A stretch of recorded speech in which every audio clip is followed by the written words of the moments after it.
Hello, சுவாமிகளே ஆச்சு. சுவாமிகளே ஆச்சு.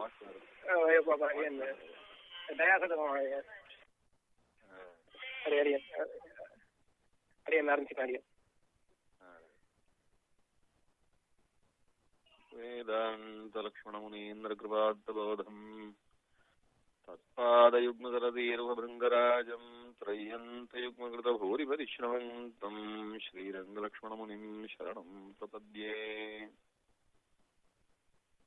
என்னுயிரு தந்தளித்தவரை சரணம் பூக்குடைவே அவர் குருக்கள் நிறை வணங்கி பின்னருளால் பெருங்கோதோர் வந்த வள்ளல் பெரிய நம்பி ஆள வந்தார் வணக்கால் நம்பி நன்னெறியை அவர் குறைத்த உய்ய கொண்டார் நாதமுனி சடகோபன் சேனநாதன் இன்ன முதற் திருமாள் என்னை முன்னிட்டு எம்பெருமான் திருவடி கண்ணகின்றேனே. சமஸ்த ஜனனீம் வந்தே சைதன்யஸ்தன்யதாயினீம் ஸ்ரேயசீம் ஸ்ரீனிவாசஸ்ய கருணாமிவ ரூபிணீம் கமம் ஜனவதிம் வந்தே கருணாவருணாலயம் விருஷசைலதடஸ்தானாம் ஸ்வயம் முக்திமுபாகதம் திசந்து மே தேவததாத்வதீயாதயாதரங்காச்சுராக்கட்டாக்ஷாः ஸ்ரோத்ரேஷு பும்சாமவృதம் ஷரந்தீம் சரஸ்வதீம் சம்ஸ்கிருதகாமதே. தஸ்ய யஜ்ஞவராஹஸ்ய விஷ்ணோரமிததேஜசः பிரணாமம் ஏபி குர்வந்தி தேஷாமபி நமோ நமः.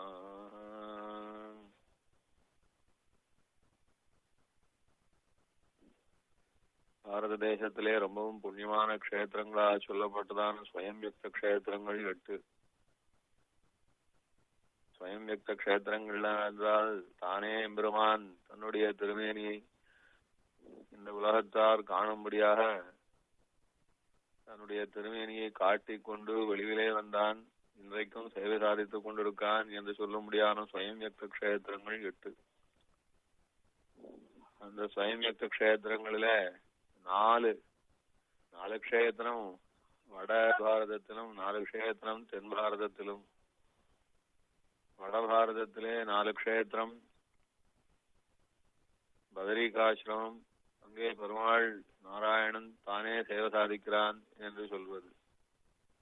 அதே போல சாலக்கிராம க்ஷேத்திரத்திலே பெருமாள் தன்மூர்த்தியை தானே வெளிப்படுத்திக் கொண்டு லோகத்தாருக்கு கண்காண வந்து அனுகிரகம் செய்து கொண்டிருக்கான் என்று சொல்லுவார். ஸ்ரீ புஷ்கர க்ஷேத்திரத்திலே பெருமாள் தீர்த்தஸ்வரூபியாய் ஸ்வயம் வியக்தமாக ஆவிர்பவித்தருள் இருக்கிறான் என்று சொல்வது. ரொம்பவும் யஜ்ஞங்களுக்கெல்லாம் பெரிய பலனை தரக்கூடியதாய் மகர்ஷிகள் பல பேரும் திரண்டு அந்த க்ஷேத்திரம் என்றாலே யாகம் செய்வதற்கு தகுந்த பூமி என்று எப்பொழுதும் ஆசிரியத்ததான நைமிசாரண்ய க்ஷேத்திரம், அங்கே பெருமாள் வனரூபியாய் எழுந்தருள் இருக்கார் என்று சொல்வது. ஆக வடதேசத்துல பதரிநாராயணனாகவும் ஸ்ரீ முக்திநாத் என்று சொல்லும்படியான சாலக்கிராம க்ஷேத்திரத்திலேயும் புஷ்கர க்ஷேத்திரத்திலே தீர்த்தரூபியாயும் நைமிசாரண்ய க்ஷேத்திரத்திலே வனரூபியாயும் இருக்கும் இந்த ஸ்தலங்களுக்கு ஸ்வயம் வியக்த க்ஷேத்திரம் என்பதாக பெருமாள் தானே ஸ்வயமாக ஆவிர்பவித்த க்ஷேத்திரம் என்று பெருமையுடையது. அதே போல தென் தேசத்திலே 4 க்ஷேத்திரம் உண்டு. அந்த மூர்த்திகள் எல்லாம் ஸ்வயமாக ஆவிர்பவித்த மூர்த்திகள் என்று சொல்லும்படியாக இருப்பது ஸ்ரீரங்கம், திருவேங்கடம், ஸ்ரீ தெய்வநாயக பெருமாள் எழுந்து இருக்கிறதான ஸ்ரீ வாரணாவலை க்ஷேத்திரம், அதுபோல வராக பெருமாள் சேவை சாதிக்கும்படியான ஸ்ரீமுஷ்ண க்ஷேத்திரம். இங்குள்ள மூர்த்திகள் எல்லாரும் ஸ்வயமாகவே தோன்றின மூர்த்திகள் என்பதாக மகர்ஷிகளுடைய வாக்கியங்களிலே காணப்படுகிறது. அப்படியாக ஸ்வயம் வியக்த க்ஷேத்திரமாய் வராக பெருமாளுடைய க்ஷேத்திரமாய் பூவராகன் என்று சொல்லும்படியாக மூலமூர்த்தியாயும் யஜ்ஞவராகன் என்று சொல்லும்படியான உற்சவமூர்த்தியாயும் சேவை சாதிக்கும்படியான ரொம்ப அத்தியுதமான க்ஷேத்திரம் ஸ்ரீமுஷ்ண க்ஷேத்திரம் இப்பொழுது நமக்கு உத்தமமான ஆச்சாரியரை தந்த க்ஷேத்திரம்.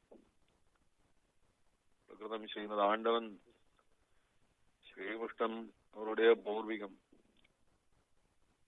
ஸ்ரீமுஷ்ண க்ஷேத்திரத்திலே ஸ்ரீனிவாச்சாரியர் என்கிற ஒரு சுவாமி எழுந்தருள் இருந்தார். அவருடைய பாட்டனார் நடுநாட்டு நாராயணாச்சாரியர் என்று சொல்லும்படியாக எழுந்தருளியிருந்தார். நடுநாட்டு நாராயணாச்சாரியர் என்றால் நடுநாடு என்று சொல்லும்படியாக இருப்பதான திருக்கோவிலூர், திருவேந்திரபுர கஷேத்திரம், அதை சுத்தி இருக்கக்கூடியதான ஒரு 80 மைல் விஸ்தீர்ணம் உள்ளதான தேசத்துக்கு நடுநாடு என்பதாக தமிழ்நாட்டிலே பெயர். இப்படியாக இருக்கக்கூடிய ஒரு 100 மைல் விஸ்தீர்ணத்திலே அந்த காலத்திலே பெரிய உத்தமமான ஸ்ரீ வைஷ்ணவர்கள் அவர்களுடைய அக்ரஹாரங்கள் நிறைய இருந்த போது அத்தனையிலையும் யார் பிரசித்த சிரேஷ்ட பண்டிதர் என்றால் இந்த நாராயணாச்சாரியர் என்று சொல்லுவா. அப்படி நடுநாட்டுக்கே மகா பண்டிதர் என்று சொல்லும்படியாக இருந்தவர். தமிழ்நாடு அந்த காலத்திலே 12 நாடு, சேந்தநாடு, சோழநாடு, பாண்டிய நாடு, குடநாடு, குட்டநாடு, மங்கை நாடு, கொங்கு நாடு என்று இப்படியெல்லாம் உண்டு. அதுல நடுநாடு என்று சொல்வது. அந்த நடுநாட்டு கஷேத்திரத்துக்கே மகா பண்டிதராக விளங்கியவர், மகாமேதாவியாக விளங்கியவர். திரிமதஸ்தர்களும் ஆசிரயிக்கும்படியாக, திரிமதஸ்தர்கள் வைஷ்ணவாலும் ஸ்மார்த்தர்களும் மாத்வர்களும் வந்து ஆசிரயிக்கும்படியான ரொம்ப மகா கீர்த்தியோட மகா பண்டிதராக எழுந்து கொண்டிருந்தவர் நடுநாட்டு நாராயணாச்சாரியர் என்றவர். அவருடைய சிஷ்யர் ஸ்ரீமுஷ்ணம் சுவாமி என்றே ஒரு சுவாமி எழுந்தருளியிருந்தார். அவரிடத்தில் தான் 42ஆம் பட்டம் ஸ்ரீமத் இஞ்சிமேட்டு அழகிசிங்கர் வித்தியைகளை கிரகித்து அந்த இஞ்சிமேட்டு அழகிசிங்கருக்கு பூர்வ ஆச்சாரியராக இருந்தவர் ஸ்ரீமுஷ்ணம் சுவாமி. ஸ்தானத்துக்கு வருவதற்கு முன்னால், அழகிசிங்கருடைய ஸ்தானத்துக்கு வருவதற்கு முன்னால் அந்த சுவாமிக்கு ஆச்சாரியராக இருந்து சகல வித்தியைகளையும் கொடுத்தவர் ஸ்ரீமுஷ்ணம் சுவாமி என்று சொல்லுவார். அந்த ஸ்ரீமுஷ்ணம் சுவாமியினுடைய ஆச்சாரியர் நடுநாட்டு நாராயணாச்சாரியர் என்று.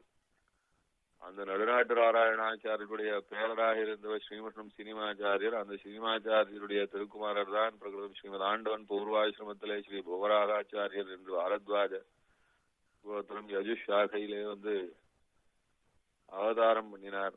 1935 வைகாசி திருவாதிரை. பெருமாள் எப்படி எந்த காலத்திலும் பூமியிலே வெட்டி எடுத்தால் வைரத்தை கொடுக்கிறார், தங்கத்தை கொடுக்கிறார், எந்த காலத்திலும் சேற்றிலே தாமரை பூக்கிறது என்பது போல இந்த பிரகிருதி மண்டலத்திலே, இந்த பாரத தேசத்திலே, இந்த தமிழ் தேசத்திலே, இந்த பிரபத்தி சம்பிரதாயத்துக்கு நிலைக்களமாக இருக்கக்கூடியதான இந்த சம்பிரதாயத்திலே உத்தம ஆச்சாரியர்களை இந்த கலியுகத்திலே சேற்றிலே செந்தாமரை போல ஆச்சாரியர்களை மீண்டும் மீண்டும் அவதரிப்பித்துக் கொண்டே இருக்கிறான். அதே போல இப்பொழுது நம்முடைய ஆண்டவன் சம்பிரதாயத்துக்கு இதுவரையிலும் ஏற்படாத அளவுக்கெல்லாம் பிரதிஷ்டையை ஏற்படுத்தி கொண்டு, இதுவரைக்கும் பரவாத அளவுக்கெல்லாம் கீர்த்தியை பரவிக்கொண்டு, இதுவரைக்கும் நம்முடைய ஆண்டவன் சம்பிரதாயத்திலே எழுந்தருளிருந்த ஆச்சாரியர்களுடைய எல்லா பெருமையையும் கூட தனக்குள்ளே அடக்கி கொண்டிருக்கிறாரோ என்று வியக்கும்படியான பெருமையோட பிரகிருதம் ஸ்ரீமத் ஆண்டவன் இப்பொழுது நம்முடைய சம்பிரதாயத்தை சம்ரட்சிச்சு கொண்டு சிஷியர்களுக்கெல்லாம் ரொம்ப அபிமான ஆச்சாரியராய், சிஷியர்களிடத்துல அந்யோன்யம் தன்னுடையதான மேன்மையை பாராட்டாதே தன்னுடைய எளிமையை காட்டிக்கொண்டு ஒரு விதமான உபகாரம் என்று இல்லை, பலவிதமான உபகாரங்களையும் தாய் போலே, தந்தை போலே, ஆச்சாரியன் போலே, எப்படி நம்மாழ்வார் அருளை செய்த போது எம்பெருமானை சொல்லும் போது அறியா காலத்துள்ளே அடிமை கண் அன்பு செய்வித்து அறியாமாயத்து அடியேனை வைத்தாயால் அறியாமை குரலாய் நிலம்மாமலை மூவடி என்று அறியாமை வஞ்சித்தாய் ஆவியுள் கலந்தே என்று ஆழ்வார் அருளை செய்தா. ஒன்றும் தெரியாத ஜீவாத்மாக்களுக்கு ஏதேதோ ஒரு சில உபாயங்களை காட்டி நம்முடையவன் என்று அபிமானிக்க பண்ணுவான் சர்வேஸ்வரன் என்று சொல்லுமா போலே ஸ்ரீமத் ஆண்டவரும் அவரவர்களுக்கு என்னென்னெல்லாம் தேவையா இருக்கிறோ அந்தந்த தேவையெல்லாம் அவர்கள் ஆசைப்பட்டபடியே அனுகிரகித்துக் கொண்டு அதனாலே அது நிறைவேறினதாய் நம்முடைய ஆச்சாரியர் நமக்கு எல்லா துணையாயும் இருக்கிறார் என்று அவர்கள் ஆசைப்படும்படியாக வந்து ஆசிரயித்து அனுபவிக்கும்படியாக இப்பொழுது வர்த்தமான திசையிலே ஸ்ரீமத் ஆண்டவன் எழுந்துள்ள இருக்கிறபடி ஸ்ரீமத் ஆண்டவனுடைய மகிமையை ஸ்ரீமத் ஆண்டவனுடையதான திவ்ய பிரபாவங்களை ஓரளவுதான் சொல்ல முடியும், ஓரளவு நாம் சொல்ல போறோம். ஸ்ரீமத் ஆண்டவன்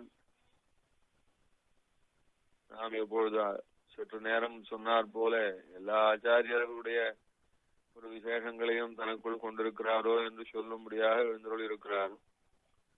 இதற்கு முன்னால் நாம் மைசூர் ஆண்டவனை சேவிச்சுட்டோம். மைசூர் ஆண்டவன் அபார ஞானநிதியாய், உயர்ந்த கவியாய், ராமானுஜனூத்தந்தாரியை கன்னடத்திலே, தேசிக பிரபந்தத்தை கன்னடத்திலே, பாதுகா சகஸ்திரத்தை கன்னடத்திலே, சாட்சாத் ரகசிய திரைசாரத்தை கன்னடத்திலே எல்லாம் கவிதையாகவே எழுதி வைத்திருக்கிறார். இந்த சுவாமி ரொம்ப ஆசு கவியாக எழுந்தருள் இருந்தார். மைசூர் ஆண்டவன் ஆசு கவியாக எழுந்தருள் இருந்தார். ஆசு கவி என்றால் உடனுக்குடனே நினைத்த மாத்திரத்திலே, நோக்கின மாத்திரத்திலே ஒரு விஷயத்தை அப்படியே கவிதையாகவே மனசிலே பாவிச்சு கொண்டு எடுத்து சொல்லக்கூடியவர். அப்படியாக ஒண்ணுமே சொன்னோம். தேரவிழுந்தூர் ஆண்டவரிடத்திலே சமாசிரீணமான தினத்திலே, தேரவிழுந்தூர் ஆண்டவரிடத்திலே, அந்த மகாத்மாவினிடத்திலே சமாசிரீணம் கிடைச்சதே என்று சந்தோஷப்பட்டு, அந்த சந்தோஷத்திலே தேரவிழுந்தூர் ஆண்டவனுடைய பெருமையை 134 ஸ்லோகத்திலே 14 வயதிலே அத்தியுதமாக 134 ஸ்லோகங்களிலே கவிதையாய் பொழிந்தார். அந்த தினத்திலேயே பொழிந்தார் ஸ்ரீமத் மைசூர் ஆண்டவன் என்று கூட சொல்லியிருப்போம் இல்லையா? அதுபோல ரொம்ப விசேஷமான கவியாய் எழுந்தருளியிருந்தார் மைசூர் ஆண்டவன். ஞானம் எல்லாம் நிரம்பி இருந்தாலும் கவிதையாய் சொல்லுவது, ரகசிய திரையதாரம் பூராகவும் கவிதையாய் எழுதி வைத்திருக்கிறார். ஆசிரமத்திலே அதை இப்ப பப்ளிஷ் பண்ணியிருக்கார் பிரகடனம் ஆண்டவன். அது மாதிரியாக மகாகவியாய் இருந்தவர். அதுபோலே பிரகடனம் ஸ்ரீமத் ஆண்டவனும் விசேஷமான உயர்ந்த கவி. சிறுநாள் தொட்டே, பால்யம் தொட்டே பிரகடனம் ஆண்டவன் கவிதை எழுதும். அது சம்ஸ்கிருதத்திலே கவிதை, ரொம்ப அழகான கவிதை, உத்தமமான கவிதை எழுதக்கூடியவராக இருக்கிறார். சமீபத்திலே கூட கமலா தோசக ஸ்தோத்திரம் என்று சேது கஷேத்திரத்திலே சாதுர்மாசிய சமயத்திலே அருளி செய்து அதை சிஷ்யர்களுக்கு அதை அச்சிட்டு விநியோகம் செய்தாயிற்று.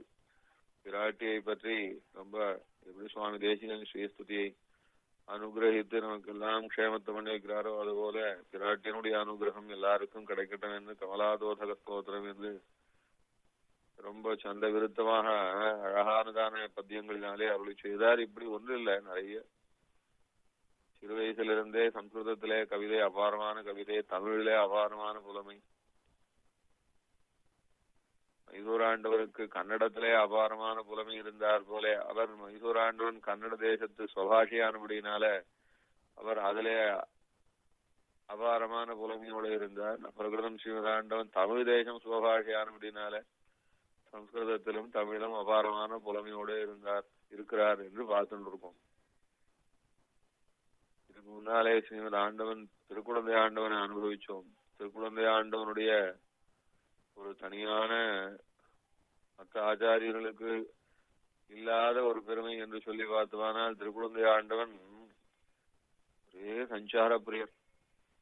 சஞ்சாரம் பண்ணி மூளை முடுக்குல இருக்கிற எல்லா சிஷ்யாளுக்கும் போய் அனுகிரகம் பண்ணணும், எல்லாரையும் திரட்டணும்.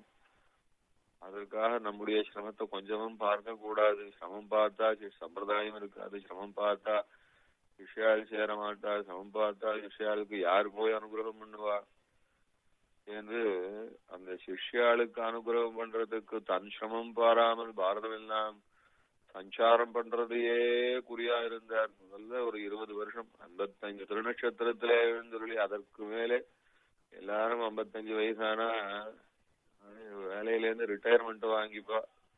55 வயசு ஆயிடுச்சுன்னா இனிமே நமக்கு எப்ப உடனடியா ரிட்டையர்மெண்ட் கிடைக்க போறதுன்னு சொல்லி அதுக்காக ரிட்டையர்மெண்ட்டுக்காக தயார் பண்ணிப்பா. 60 வயசுல ரிட்டையர்மெண்ட் கிடைக்கும். அப்படித்தான் உலகம் இருக்குச்சே. அதுக்கப்புறம் இன்னும் 55 வயசுல இருந்து தான் திருப்பியும் பெரிய தொழில் இந்த ஆச்சாரியக தொழில் என்பது. அப்ப ஏற்பட்டதான் மலபோன்றதான இந்த பாரமான தொழிலை தான் சீகரித்துக் கொண்டு பாரதம் எல்லாம் சஞ்சாரம் பண்ணியாச்சு. அதே போல ஸ்ரீமத் பிரகடனம் ஆண்டவரும் அப்படிதான் 55வது திருநட்சத்திர சமயத்துல தான் பட்டத்துக்கு வந்தாச்சு. அதே போலே பாரதம் எல்லாம் சுத்தியாச்சு. இன்னும் சுத்தின்னு இருக்கார். சிஷ்யாள் கூப்பிடுற இடமெல்லாம் போய் விஷாலுக்கு அனுகிரகம் பண்றதுக்காகத்தான் சிரமம் பாராமல் இந்த ஆண்டவன் சம்பிரதாயத்தினுடைய பிரதிஷ்டைய இப்படி அலைஞ்சு திரிஞ்சு ஸ்ரீமத் திருக்குழந்தை ஆண்டவன் போல அலைஞ்சு திரிஞ்சு ஓடி ஓடி இந்த சம்பிரதாயத்தை அப்படி கஷ்டப்பட்டு சம்ரட்சணம் பண்ணியாருது. இந்த கஷ்டம் எல்லாம் அனுபவிக்கிற ஆண்டவனுக்குத்தான் தெரியும்.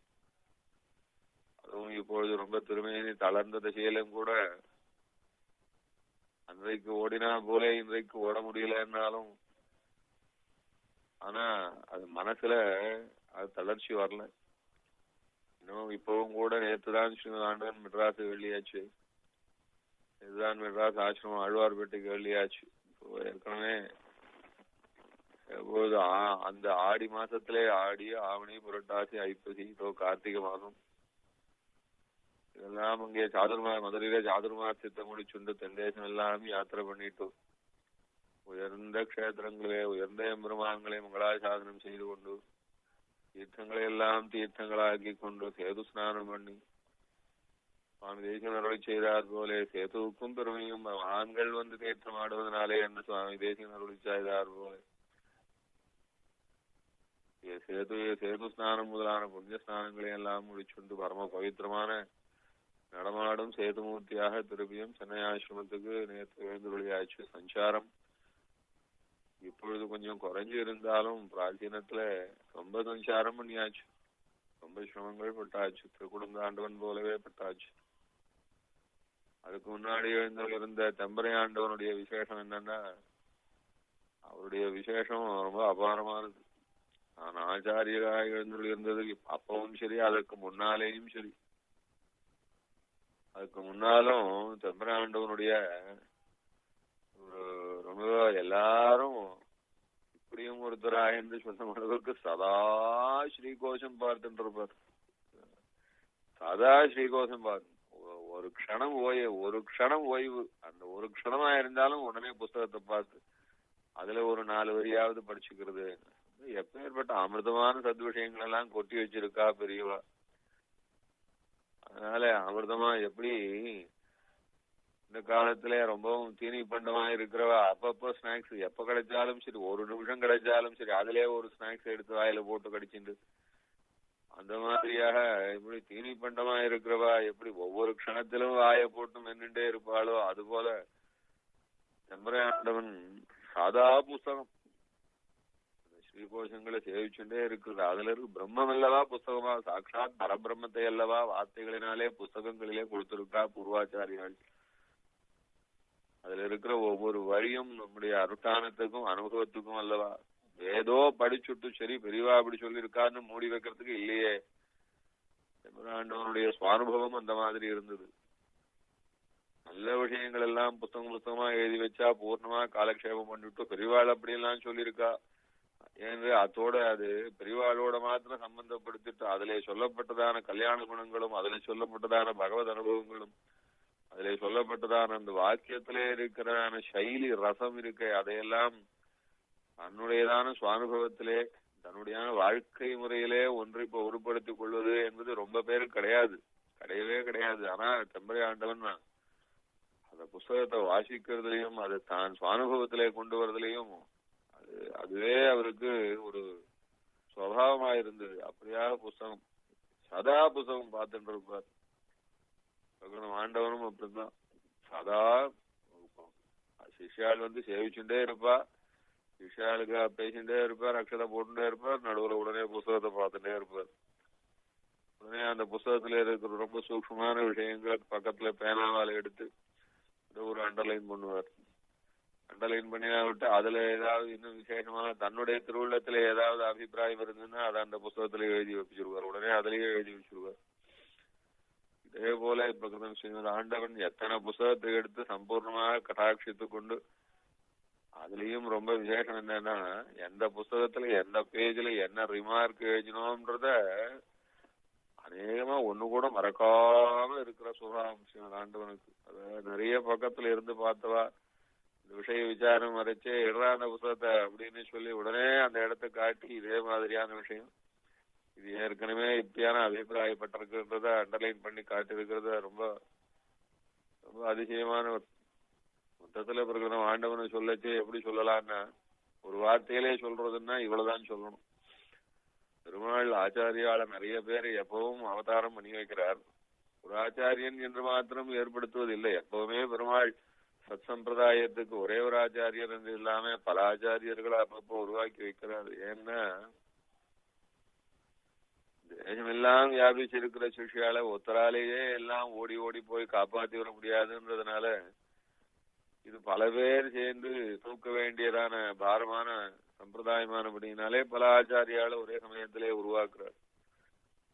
சிஷ்யாள் அப்படியான பல ஆச்சாரியர்களிலே நம்முடைய ஆச்சாரியா நமக்கு கிடைச்சிருக்கிற பெருமாள் என்ற பாவத்தோட இருந்து அதே போல மற்ற சிஷ்யாளுக்கு மற்ற ஆச்சாரியால் கிடைச்சிருக்கா, அதுவும் அவளும் மற்ற ஆச்சாரியாளுக்கு பெருமாள் அவளுக்கா வந்திருக்கிற ஆச்சாரியர் என்று பாவிச்சுண்டு பரஸ்பரம் ஆச்சாரிய விஷயத்தினாலே தங்களுக்குள்ளே வேற்றுமையை பாராட்டி கொள்ளக்கூடாது என்று ரொம்ப சம்பிரதாயத்திலே ஆச்சாரியால் பலமுறையும் சொல்லிக் கொடுக்கிறா. சொல்லிக் கொடுத்தாலும் சில பேருக்கு மனசுல படாம நம்முடைய ஆச்சாரியர் வசதி என்பதனாலே இன்னொரு ஆச்சாரியரை கொஞ்சம் எளப்பமா பேசினாத்தான் அதனாலே நமக்கு ஆச்சாரிய பக்தி இருப்பதா நினைச்சுக்கிறதெல்லாம் ரொம்ப அறிவீனம். அது அப்படியும் நிறைய பேர் இருக்கத்தான் இருப்பா. அப்படி இருக்கக்கூடாது, அப்படியான பாபமும் பண்ணக்கூடாது. ஸ்ரீமத் ஆண்டவன் மொத்தத்துல எப்படி எழுதிருக்காருன்னா இப்பொழுது சொல்லணும்னா ஒரு வார்த்தையை சொல்லணும்னா இப்பொழுது எழுந்தருள் இருக்கக்கூடிய ஆச்சாரியகம் செய்து கொண்டிருக்கக்கூடியதான உத்தமமான மகான்கள் அந்த ஆச்சாரியர்களும் ஆச்சரியப்படும்படியான ஆச்சாரியராக எழுந்தருள் இருக்கிறார் என்றுதான் ஒரு வார்த்தையிலே சொல்லணும். எல்லா ஆச்சாரியர்களும் ஆச்சரியப்படும்படியான ஒரு ஆச்சாரிய மூர்த்தியாக எழுந்தருள் இருக்கார் என்று சொன்னால் அது எல்லாரும் உண்மையிலேயே மனப்பூர்வமாக ஒத்துக்கொள்ள வேண்டிய விஷயம்தான். இதுல ஒரு வார்த்தையும் ஒரு எழுத்தும் கூட அதிகப்படியே கிடையாது. நாம் இப்பொழுது மைசூர் ஆண்டவனுடைய விலட்சணமான பெருமை, ஸ்ரீமத் திருக்குறளை ஆண்டவனுடைய விலட்சணமான பெருமை, ஸ்ரீமத் தெம்பரை ஆண்டவனுடைய விலட்சணமான பெருமை என்று இந்த மாதிரியான பெருமைகள் எல்லாம் நம்ம பிரகிருதம் ஆண்டவனிடத்திலே எல்லாம் ஒன்றாய் குடிகொண்டிருக்கிறதே என்று ரொம்ப அந்த ரசத்தை சொன்னோம் இல்லையா. அதே போல இதுக்கு முன்னாடி ஆக்கூர் ஆண்டவன் எழுந்தருளி இருந்தார். ஆக்கூர் ஆண்டவனுடைய இறந்த பெருமைகளிலே ரொம்ப தனியான ஒரு விசேஷமான ஒரு விஷயத்தை சொல்லணும்னு சொன்னா ஆக்கூர் ஆண்டவன் கிட்ட எல்லாரும் அந்த காலத்துல அனுபவிச்சது. அவருக்கு மார்புல ஒரு நோவு உண்டு, தீராத நோவு உண்டு மார்புல அவருக்கு. அது மார்பு நோவு என்பது அது ஹார்ட் பெயின் கிடையாது, அது வெளியில ஒரு கட்டி உண்டு அவருக்கு. அது அவருக்கு ரொம்ப வேதனையாத்தான் இருக்கும். ஆனா அந்த வேதனைய கொஞ்சம் கூட நினைச்சு பார்த்துக்க வேண்டாத அளவுக்கு அவருக்கு அந்த பகவத் அனுபவம் உண்டு. அது ரொம்ப கிடைக்காது, மற்றவாளுக்கெல்லாம் இல்லாத விஷயம் அது. அப்படி ஸ்ரீமத் ராமாயணம் இது மாதிரியான புத்தகங்களை சேவிக்கிச்சு, இல்லைன்னா பூர்வாச்சாரியாளுடைய கிரந்தங்கள் எல்லாம் சேவிக்கிச்சு. அந்த கிரந்தங்களை சேவிக்கிற ஒரு சுவாரஸ்யம், சிஷ்யாளிடத்துல அபிலாஷையோட அவளுக்கு அனுகிரகம் பண்ற சாமர்த்தியம், சஞ்சாரம் பண்றதுல சிஷ்யால சேர்த்துண்டு அது மாதிரியான இதுல தன்னுடைய வலிய மறந்துடுவார். அவர் தன்னுடைய சிரமத்தை பார்க்க தெரியாது. அப்படி தன் சிரமத்தை பார்க்க, சிரமம் இருக்கு, வலி இருக்கு, வலி இல்லாம இல்ல.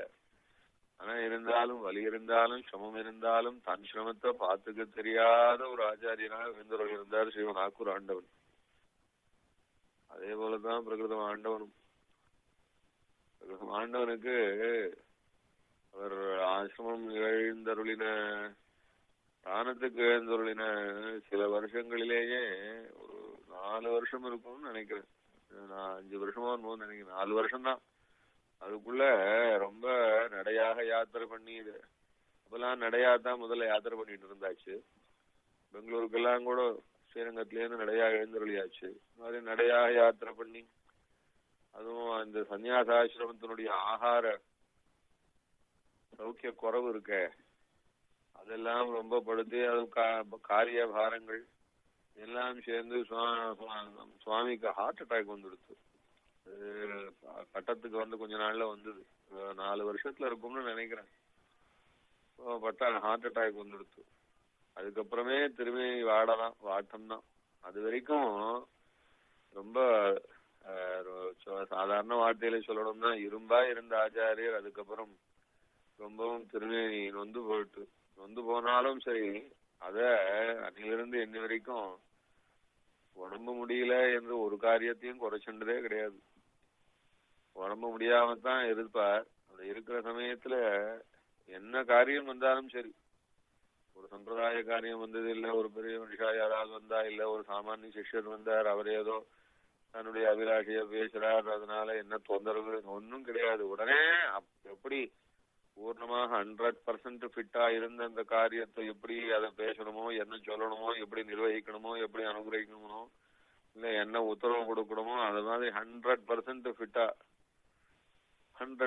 ஃபிட்டா இருந்துட்டு திருப்பியும் அந்த காரியத்தை முடிச்ச உடனே அப்படியே சோர்ந்து போயிடாது. இது மாதிரி ரொம்ப பார்த்திருக்கேன். ரொம்ப ரொம்ப சாதாரண விஷயம் ஒண்ணு சொல்றேன். நான் இப்ப சொல்றது ரொம்ப ரொம்ப சாதாரணமான விஷயம். ரொம்ப சாதாரண விஷயம். போன வருஷமும் தேரேந்தூர்ல சங்கல்பம் நடந்தது.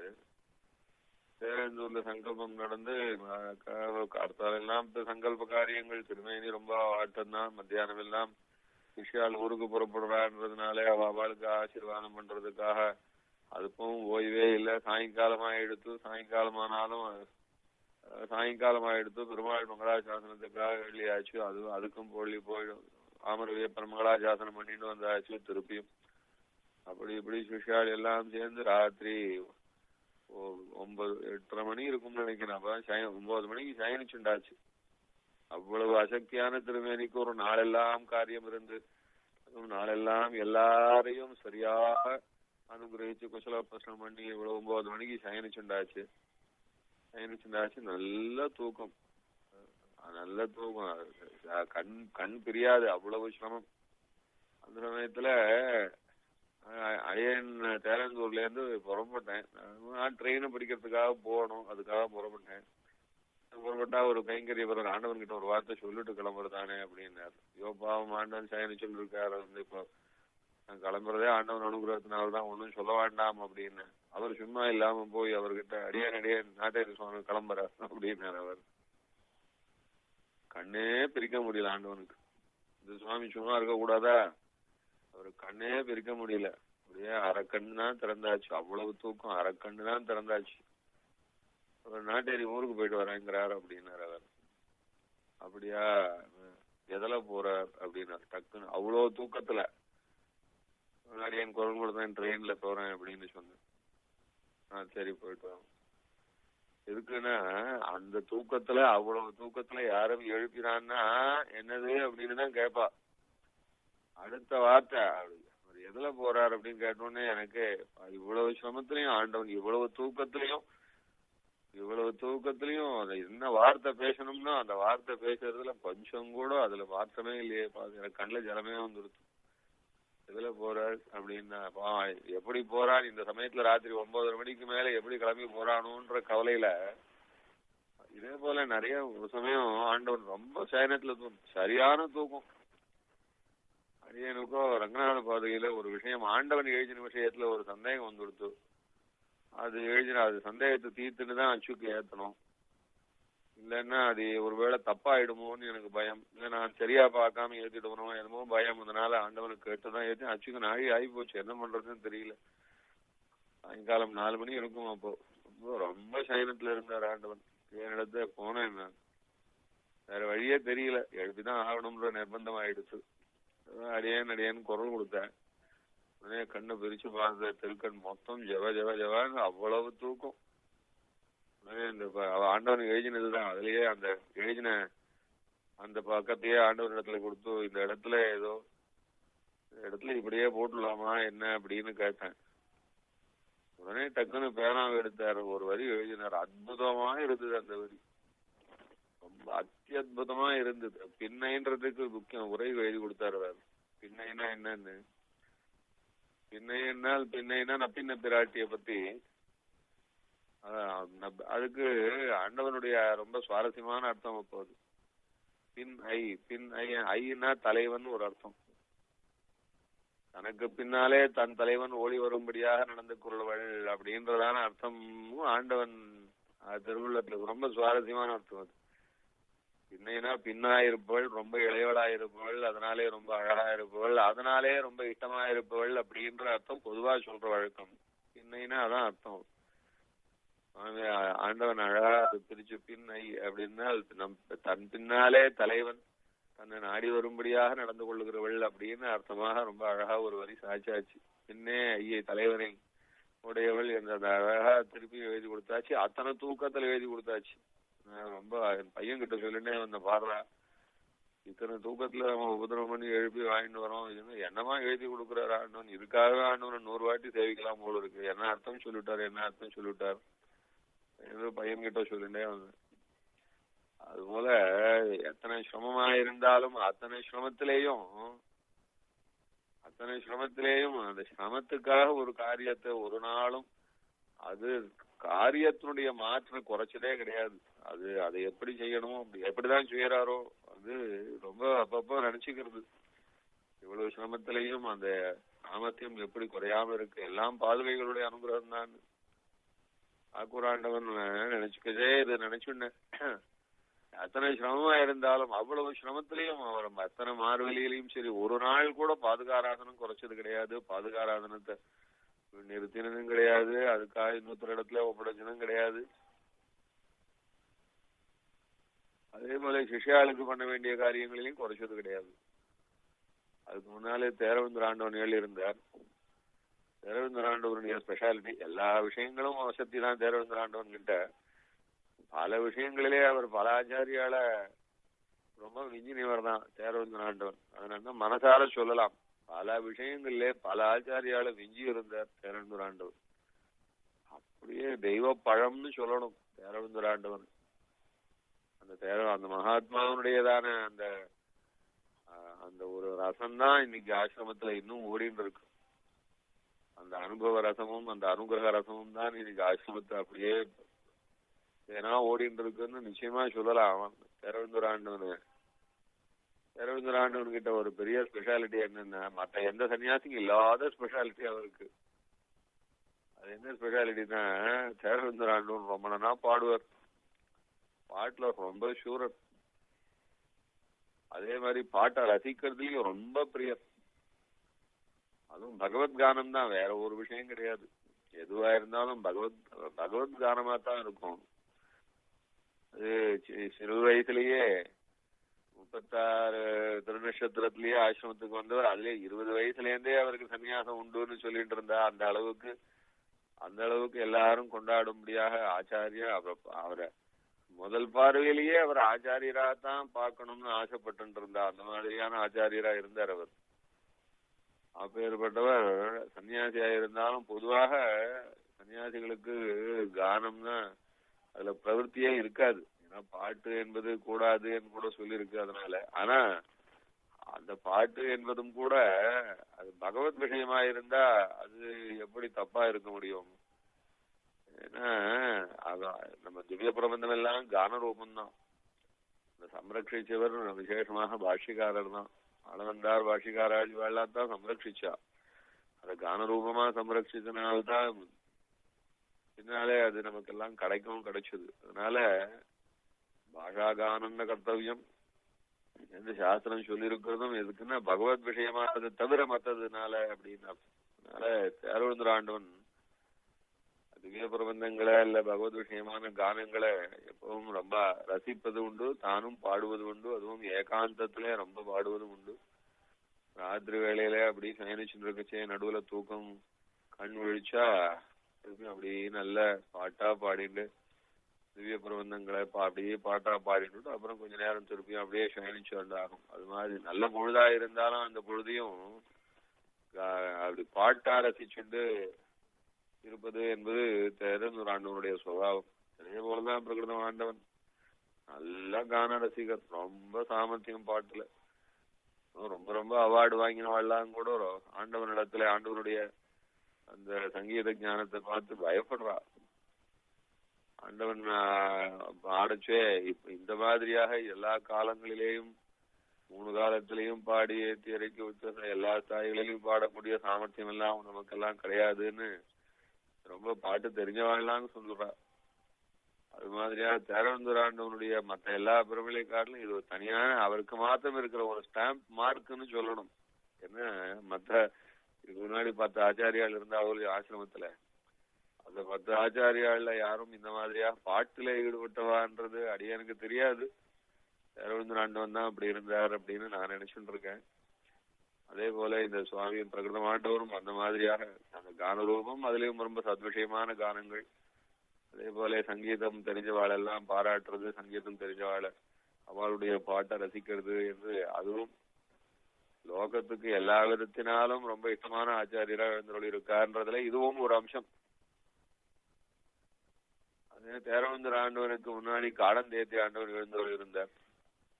காடந்தேத்தி ஆண்டவன்னு சொன்னாலே அவரை பத்தி என்ன நினைக்கணும்னா அவர் ரொம்ப மந்திர சித்தி, அபார மந்திர சித்தி. ஐகிரிய மந்திரம் என்ன, சுதர்சன மந்திரம் என்ன, அந்த சும மந்திரம் என்ன, எல்லாத்த காட்டிலும் திருவட்டாட்சர மந்திரம் என்ன, அதே போல தாயார் மந்திரம் என்ன, இது மாதிரி ஏகப்பட்ட மந்திரங்கள் ரொம்ப சிரமப்பட்டு மந்திர சித்தி பெற்றவர் அவர்.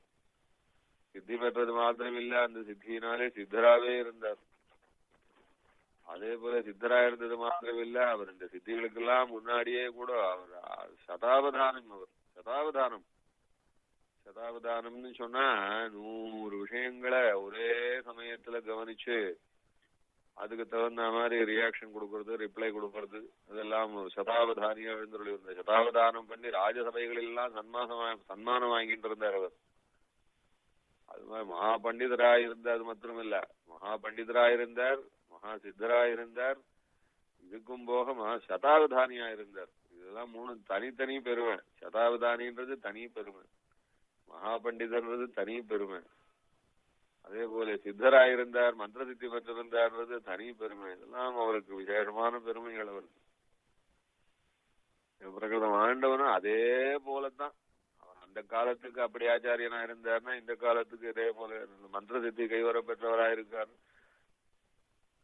நிறைய சின்ன வயசுல நிறைய அட்டாவதானம் பண்ணுவார். சதாவதானம் பண்ணுவார்னு கேள்விப்பட்டதில்லை. அட்டாவதானம் பண்றது, அட்டாவதானம்னா ஒரே சமயத்துல 8 இல்ல தசாவதானம் கூட பண்ணுவார்னு சொல்லுவோம். 10 காரியங்களை ஒரே சமயத்துல கவனிச்சு அதுக்கு ரிப்ளை கொடுக்கறது, ரியாக்ஷன் கொடுக்கறது அப்படின்னு முன்னாடியே ஒரு வாட்டி எக்ஸ்பிளைன் பண்ணிருக்கேன். சதாவதானம்னா என்ன, இந்த மாதிரி 10 சமயம் பல காரியங்களை ஒரே சமயத்துல நிர்வகிக்க முடியாதுதானே ஒரு அது மாதிரி ஒரு ஸ்டேஜ் பரீட்சை. அது அந்த ஸ்டேஜ் பரீட்சை பண்ணுவா.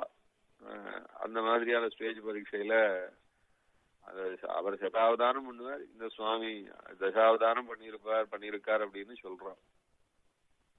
அதான் அங்க விசேஷம். அது அதே மாதிரி அந்த காடந்தேத்தி ஆண்டவனுடைய விஷயம் என்னன்னா எல்லாம் இந்த மந்திரம் ஔஷதம் போல எல்லாத்துலயும் சூரர் அவர். அதே போலதான் இவரும் எல்லாம் மந்திரம் ஔஷதம் எல்லாத்துலயும் சூரரா இருக்கார். இதெல்லாம் இன்னும் திருப்பியும் இதை பத்தி பிரஸ்தாபம் வரைச்சு அப்புறம் சொல்றேன். காடந்தேத்தி ஆண்டவனுடைய பெருமை போல பிரகிருதம் ஆண்டவனிடத்துல அந்த அம்சமும் ஒன்றும் குறவு கிடையாது. அது விசேஷமா இவருடைய நடுநாட்டு நாராயணாச்சார்னு கொள்ளு தாத்தாவை பத்தி சொன்னேன் இல்லையா, ஆச்சாரியருடைய பிரகிருதம் ஆண்டவனுடைய கொள்ளு தாத்தா நடுநாட்டு நாராயணாச்சாரியருக்கு அவருக்கு ஆச்சாரியன் அன்னையாரி மகாதேசிகன். அன்னையாரி மகாதேசிகன் வழுத்தூர் ஆண்டவருடைய சிஷ்யர். அவர் திருத்துறப்பூண்டி ஆண்டவன் போல சிஷ்யர். திருத்துறப்பூண்டி ஆண்டவன் சன்னியாசியாயிருந்தார், அன்னையாரி மகாதேசிகன் கிரகஸ்தராயிருந்தார். கடைசியில சில நாள் சன்னியாசியாயிருந்தார் அன்னையாரி மகாதேசிகன். அந்த அன்னையாரி மகாதேசிகனுடைய ஒரு அபார கீர்த்தி என்னன்னா அவர் இங்க திருவிடந்தை இருக்கோ இல்லையோ, அதுக்கு அல்ல அப்பால மகாபலிபுரம் இருக்கோ இல்லையோ, அதுக்கு அப்பால அங்கேயே வளவெந்தைன்னு ஒண்ணு இருக்கு. இடவெந்தை போல அங்க வளவெந்தைன்னு இன்னொரு க்ஷேத்திரம் இருக்கு. அழ்வார் பாடல ஒரு க்ஷேத்திரம் இருக்கு அங்க. அந்த க்ஷேத்திரத்துல ஹயக்ரீவனை குறிச்சு தபஸ் பண்ணி ஹயக்ரீவனை பிரத்யக்ஷீகரிச்சவர். சாட்சாத் ஹயக்ரீவனையே சாட்சாத்கரித்து ஹயக்ரீவனிடமிருந்தே ஹயக்ரீவ மந்திரத்தை உபதேசம் பெற்றவர் அந்த அன்னையாரி மகாதேசிகன்.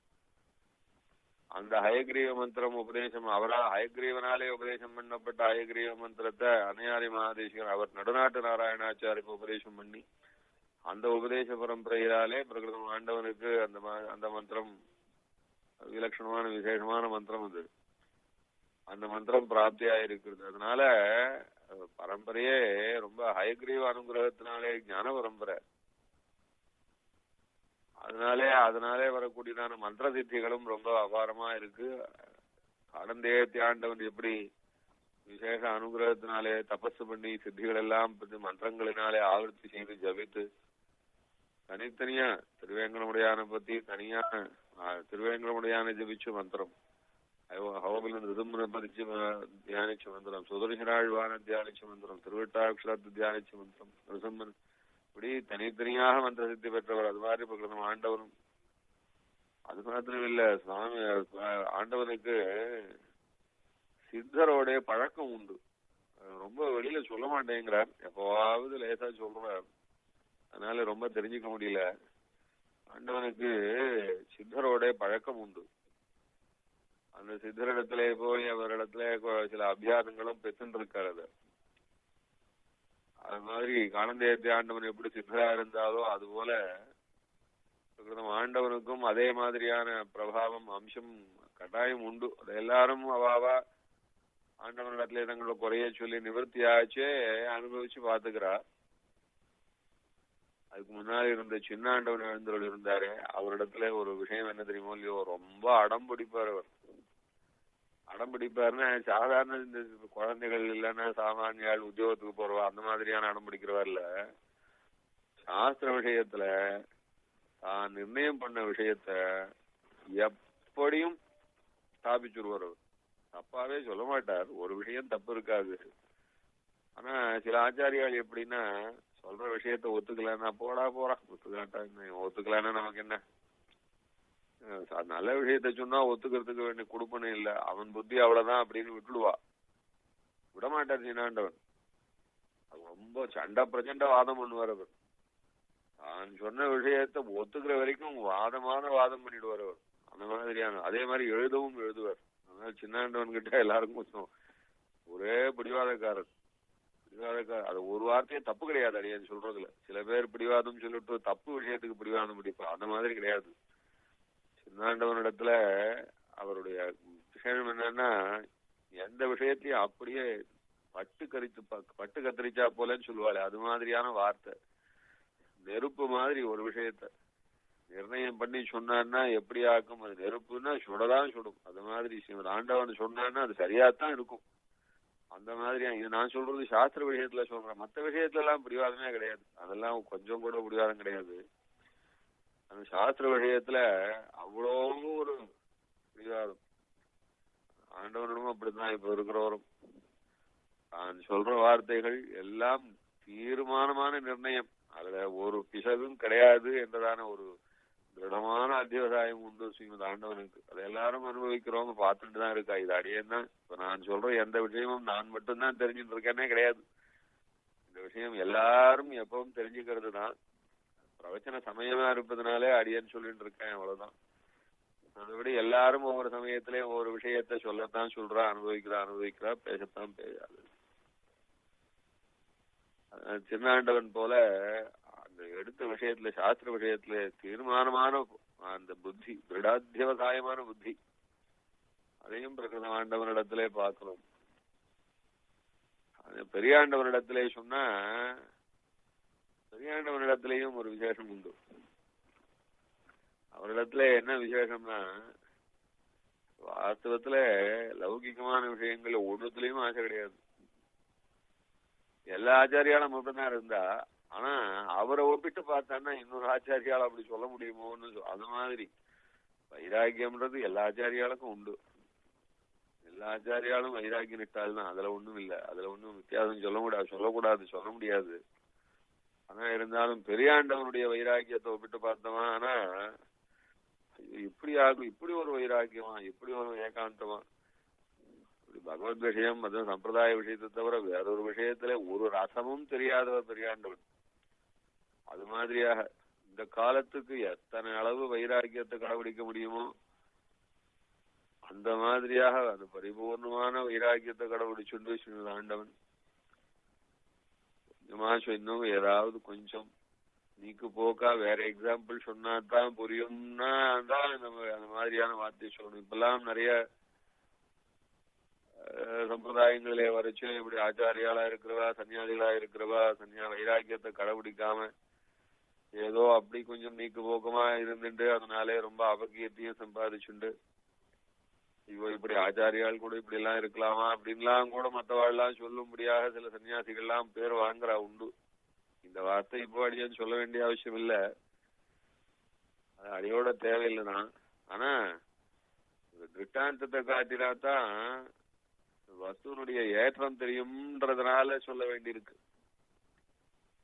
ஒரு நாளும் கூட ஒரு க்ஷணத்துல கூட எப்படி ஒரு திரவிய விஷயத்துல ஒரு நாளும் மற்ற விஷயங்கள் எதுலேயும் அந்த வைராக்கியத்துல குறைஞ்சதே கிடையாது. சிஷியாலாம் நிறைய திரவியம் சமர்ப்பிக்கிறா அப்படின்னா அந்த திரவியத்திலே தனக்கு என்று ஒரு நோக்கமும் கிடையாது. சம்பிரதாயத்துக்கு இப்பொழுது நிறைய திரவியம் செலவழிகிறது, அதனால அதுக்கு உண்டானாத திரவியத்தை பாதுகைகள் சிஷ்யாள்கிட்ட இருந்து வாங்கிக்கிறா, பாதுகைகள் செலவழிச்சுக்கிறா. இது நடுவுல நாம் ஒரு கருவியா இருக்கோம், அவ்வளவுதான். அந்த பாவம் உண்டு ஆண்டவனுக்கு. சிஷ்யால் கொடுப்பதும் நமக்காக இல்லை, அது பாதுகைகளுக்காக கொடுக்கிறா. சிஷ்யாளிடமிருந்து வாங்கிக்கிறதும் நாம் இல்லை, அதெல்லாம் பாதுகைகள் வாங்கிக்கிறா. அதனால பாதுகைகளுடைய அனுகிரகத்தை பெற்றுக்கிறதுக்காக சிஷ்யால் சமர்ப்பிக்கிறாளே ஒழிய நமக்காக என்று ஒண்ணும் இல்லை. ஒரு சமயம் ஆண்டவன் ஒரு முறை சாய்ச்சாச்சு, எனக்காக யாரும் ஒரு ரூபாயும் கொடுக்க மாட்டான் என்ற வார்த்தை சொல்லியாச்சு. இதுக்கு மேலேயும் சில வார்த்தை சொல்லியாச்சு. ஆனா இதெல்லாம் சாரமான விஷயம் என்னன்னா, வைராக்கியம்னா இந்த காலத்துக்கு எந்த அளவுக்கு பட்டுக்காம இருக்க முடியுமோ அந்த அளவுக்கு பட்டுக்காம இருந்துட்டு, அதே சமயம் சிஷ்யாளிடத்துல எந்த அளவுக்கு அபிமானமா பட்டுக்க முடியுமோ அந்த அளவுக்கு அபிமானமா பட்டுண்டு, அது ரொம்ப அப்படியே கத்தி மேல நடக்கிற மாதிரி. இது ரொம்பவும் கஷ்டமான விஷயம். அது சிஷ்ய சமூகம் இல்லை, ஏகாந்தமான சன்னியாசம் மாத்திரம் அப்படின்னா எவ்வளவோ பூர்ண வைராக்கியத்தோட இருந்து காட்டிவிடலாம். அதெல்லாம் பிரகிருதம் ஆண்டவனுக்கு ரொம்ப அநாயசமான கை வந்த கலை அது. ஆனா இருந்தாலும் இத்தனை ஐஸ்வர்யத்துக்கு நடுவுல இருக்கவும் வேண்டியிருக்கு. அதே சமயம் அத ரொம்ப ஜாக்கிரதையாக பற்றில்லாம கையாள வேண்டியிருக்கு. அந்த மாதிரியான ஒரு ஸ்திதியில அதை ரொம்ப அழகா கையாண்டு வந்தாருது.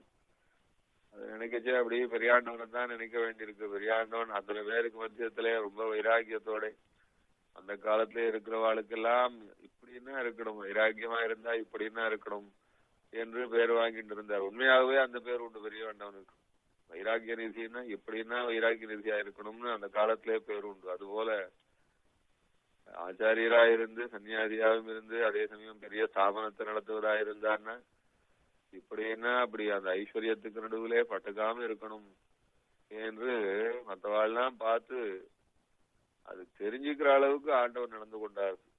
ரொம்ப சொல்ல முடியாது இந்த விஷயத்த, ஏன்னா சொல்ல சொல்ல வேற யாரையாவது குத்தம் சொல்றதா ஆயிடும். அதனால அதுபோல வைராக்கிய நிதியாக எழுந்தருள் இருக்காது. அந்த இந்த அளவு மாத்திரம் சொன்னா போரும். இதுக்கு முன்னாலே எழுந்தருள் இருந்தார் அவர். பெரியாண்டவனுக்கு முன்னாலே திருத்துறைப்பூண்டி ஆண்டவனை பார்த்திருக்கோம். திருத்துறைப்பூண்டி ஆண்டவனுடைய ஒரு தனி பிரபாவம் என்னன்னா, அந்த காலத்துல அவருடைய தனியன்லயே இருக்கு அந்த விஷயம். அவருடைய ஆச்சாரியர் என்ன வார்த்தைகளை சொல்லுவாரோ அதே வார்த்தைகளினாலே காலக்ஷேமம் சொல்லுவார். அது ரெக்கார்டு மாதிரி அவருக்கு. எப்படி ஒரு டேப் ரெக்கார்டர் அப்படின்னா டேப் ரெக்கார்டர் சொன்ன வார்த்தையை தான் சொல்லுமோ அது போல என்ன அந்த மாதிரி அனுகிரகம் பண்ணியிருந்தார். வழுத்தூர் ஆண்டவன் திருத்துறைப்பூண்டி ஆண்டவனுக்கு அனுகிரகம் பண்ண தேவை எப்படின்னா, காலக்ஷேமம் சொல்லு, காலக்ஷேமம் சொல்லச்சே நானே உனக்குள்ளே இருந்து அம்சமா இருந்து நான் சொல்றேன்னு அவர் அப்படியே அனுகிரகம் பண்ணியிருந்தார் வழுத்தூர் ஆண்டவன். அதே போலதான் அது தனியன்லயே இருக்கு. ஸ்ரீமன் கோபால சூரே நிரவதி குருநாவார்த்த சத் சம்பிரதாயம் சகலம் உபதிஷன் அம்சத்தோ அனுப்பிரவிஷ்டான்னு வருது பாருங்க. சத் சம்பிரதாயம் சகலம் உபதிஷன் அம்சத்தோ அனுப்பிரவிஷ்டான்னு. வழுத்தூராண்டவன் திருத்துறைப்பூண்டி ஆண்டவரிடத்துல அம்ச அனுப்பிரவேச அவதாரம் பண்ணி அவர் வழியாக அவர் அப்புறம் பேசிட்டு இருந்தார்னு சொல்லுவார். அது மாதிரி திருத்துறைப்பூண்டி ஆண்டவனுக்கு ஒரு பெரிய அந்த காலத்துல கீர்த்தி. அப்படியே வழுத்தூர் ஆண்டவன் பேசுறார் பாருங்கோ அப்படின்னு அந்த மாதிரியான பேச்சு. பிரகிருதம் ஆண்டவனுடைய காலக்ஷேப அதிசயங்கள் எல்லாம் சொன்னா அந்த காலத்துல எப்படி ஆக்கும், இந்த விஷயத்துல எவ்வளவு பரந்த ஞானத்தோட ஒரு நிர்ணயமாக பாஷ்யக்கார் சாதிப்பார் இல்ல தேசியம் சாதிப்பார் என்று ஒரு ரசத்தை அனுபவிக்கணும்னா அந்த வார்த்தையில ரொம்ப கம்பீரமா இருக்கும். அது விஷயங்கள்லாம் சொல்லச்சு, காலக்ஷேபங்கள் அனுபவிக்கச்சு, அது காலக்ஷேபத்துல அனுபவிக்கச்சே தெரியும்.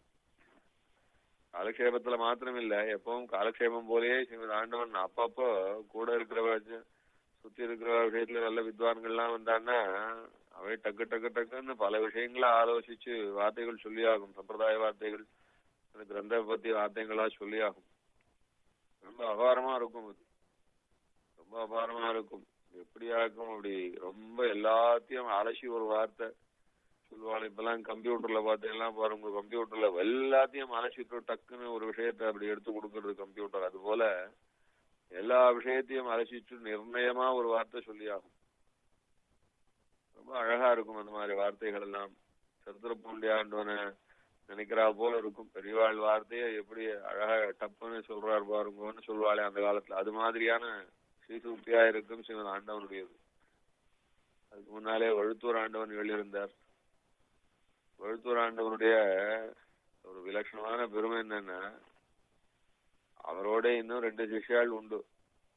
இந்த முனித்திரயத்துக்கு வழுத்தூர் ஆண்டவன் போலே, வழுத்தூர் ஆண்டவன் வேதாந்த ராமானுஜ மகாதேசிகன்னா, ரங்கநாத மகாதேசிகன் ஒருத்தர், ஸ்ரீனிவாத மகாதேசிகன் ஒருத்தர், பத்ராயிருப்ப சுவாமி, செய்யானந்த சுவாமி, வழுத்தூர் சுவாமி என்று அந்த காலத்திலே பெரியவா 3 பேரும் சேர்ந்துதான் திருக்குடந்தாண்டவன் கிடத்திலே போய் அன்வயிச்சா. சன்னியாசிகளாய் போய் அன்வயிச்சா திருக்குடந்த தேசிகன், திருக்குடம் தேசிகன் இடத்துல அன்வயிச்சா. திருக்குடந்த தேசிகன் கிரகஸ்தராகவே இருந்து இவாளுக்கெல்லாம் காலக்ஷேபம் சொன்னார்னு சொல்லுவா. அந்த வழுத்தூர் ஆண்டவன், செய்யானம் சுவாமி, பத்ராயிருப்ப சுவாமி, இந்த 3 பேர்ல அது ஒரு அதிர்ஷ்ட விசேஷம். வழுத்தூர் ஆண்டவனுடைய ஒரு சம்பிரதாயத்துக்காக அவருக்கு பெருமாள் அனுகிரகம் பண்ண அதிர்ஷ்ட விசேஷம் என்னன்னா, அந்த சுவாமியிடத்துல சிஷ்யாள் தானே குவிஞ்சா. அதே அந்த செய்யானு சுவாமி, ரங்கநாத மகாதேசிகன் அவளிடத்துலாம் சிஷ்யாள் குவியவே இல்லை.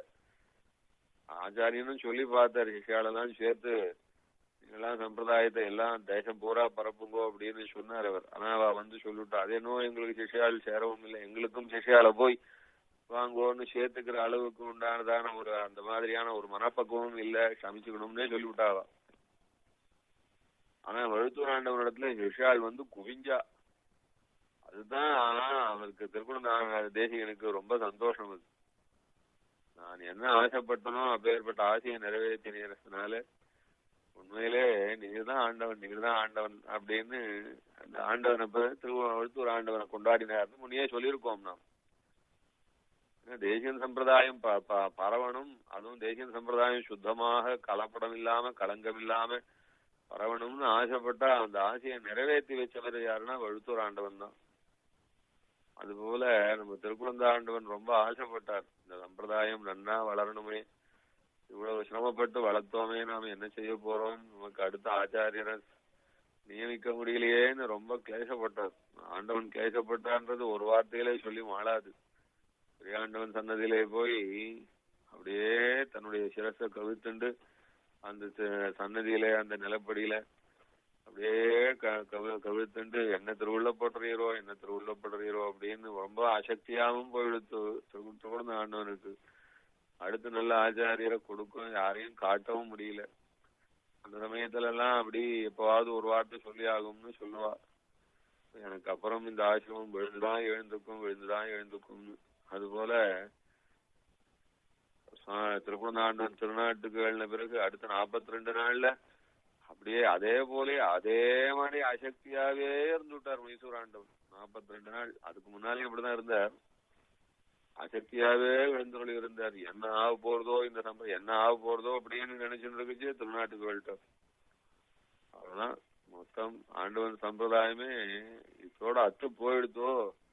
என்ன இப்படி ஒரு அடுத்த ஆச்சாரியன் யாருன்னு யாரு காட்ட கூட முடியாம, யாரு என்று எடுத்து சொல்ற இன்னார்னு ஒரு சுட்டி காட்ட முடியாத அளவுக்கு இப்படி ஆயிடுத்தே சம்பிரதாயம் என்று எல்லாரும் ஒரே ரொம்ப திகைச்சு போயிட்டா. அந்த சமயத்துல 1989 ரொம்ப திகைச்சு போன சமயத்துல பிரகிருதம் ஆண்டவன் ரொம்ப அந்த கஷ்டமும் அந்த சமயத்துல இருந்த கஷ்டம் என்னன்னு சம்பிரதாயத்துல ஊத்தம் இருக்கிறவா என்ன ஆக போறதோ, இந்த லட்சம் சிஷ்யாள் லட்சோபக்ஷம் சிஷ்யாளுக்கு அடுத்த ஆச்சாரியன் யாரும் இல்லைன்னா என்ன ஆக போறதோன்னு சம்பிரதாயம். பிறந்தவாளுக்கு பெரிய லாபமே ஆச்சாரிய லாபம் தானே. ஆச்சாரியன் கிடைச்சிட்டு இருந்தா தானே எல்லாம் கிடைச்சா போல.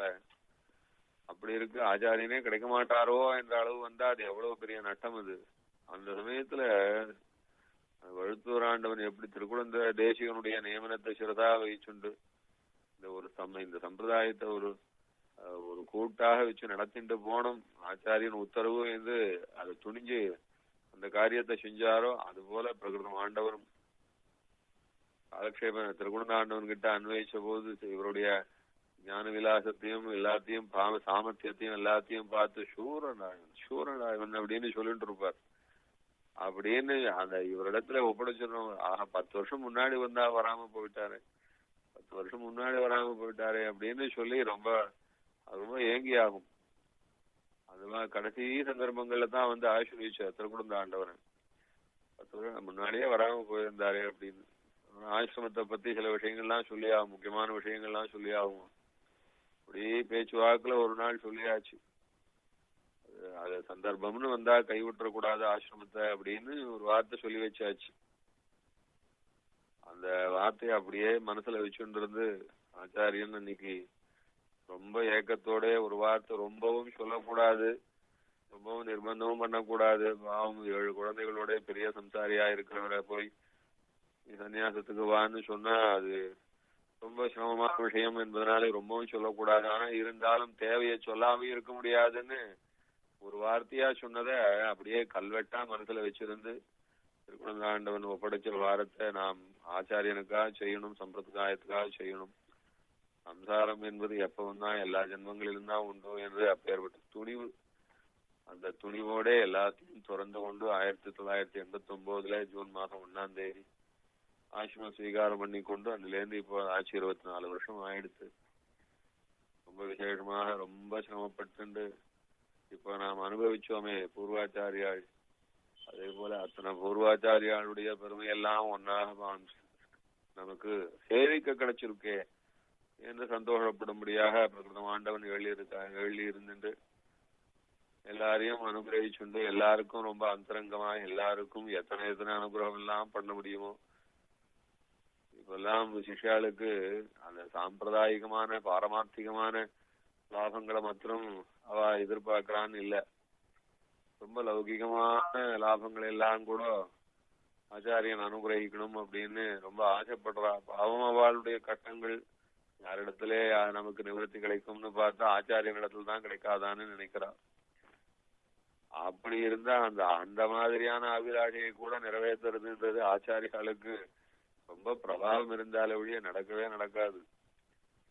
இப்படியான பிரபாவத்தோட தான் எல்லா ஆச்சாரியாலும் இருக்காளா அப்படின்னா நிச்சயம் கிடையாது. ஆனா பிரகிருதம் ஆண்டவன் அப்படி எல்லா லௌகிகமானதும் பாரமார்த்திகமானதுமான சகல விதமான அபிலாஷைகளுக்கும் எல்லாத்துக்கும் ஒரு திருடமான ஒரு நமக்கு ஊன்றுகோலாய் இருந்து கொண்டு எல்லாரையும் அனுபவிச்சுருக்கார். அதை அனுபவிச்சுருக்கா, பலமுறை அனுபவிச்சிருக்கிறா, ரொம்பவும் மெய் செலுத்து போறா. கிடைச்சதே என்று இப்படியான சம்பந்தம் கிடைச்சதேன்னு கொண்டாடும்படியா இன்றைக்கு நம்ம ஆண்டவன் சம்பிரதாயம் நடையாடி கொண்டிருக்கிறது. இப்போ ஆரம்பமா தான் ஆரம்பிச்சேன், இன்னும் ஒண்ணுமே ஒரு வார்த்தையும் சொல்லல, ஆண்டவனை பத்தி இன்னும் எந்த வார்த்தையுமே சொல்லல. இருந்தாலும் இன்னைக்கு இந்த உபன்யாசம் போரும், அடுத்த வாரம் நம்ம ஆரம்பிச்சுக்கலாம். கவிதார்க்கியசிம்மாய கல்யாண குணசாலினே ஸ்ரீமதே வெங்கடேசாய வேதாந்த குரவே நமஹ.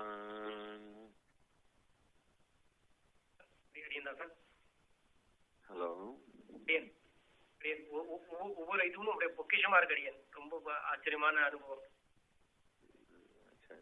பொக்கிஷமா இருக்கிறது ஆச்சாரியால் தான் நம்ம கிட்ட கொண்டு